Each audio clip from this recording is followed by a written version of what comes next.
Hi friends, in this video you will learn how to turn off restricted mode on YouTube. So if you haven't subscribed the channel, please subscribe the channel for more informative videos.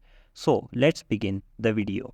First of all, you will simply open your YouTube application. So we will go to our front page. So here is the front page of YouTube. So here you will simply go to your channel. At the top corner, you will simply tap on it, and here you will simply tap on settings. So after, what you need to do is you will simply tap on journal mode. So here is the journal settings. So here at the second last option there is a restricted option. So by tapping on it you can enable or disable the restricted mode on YouTube.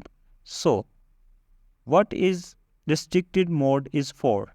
Let me tell you. This helps hide potentially mature videos. No filter is 100% accurate. This setting only applies to this app on this device.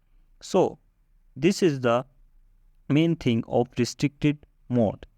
So this is the simple process of turning off and on the restricted mode on YouTube. If you like the video, please subscribe the channel for more informative videos. Thank you.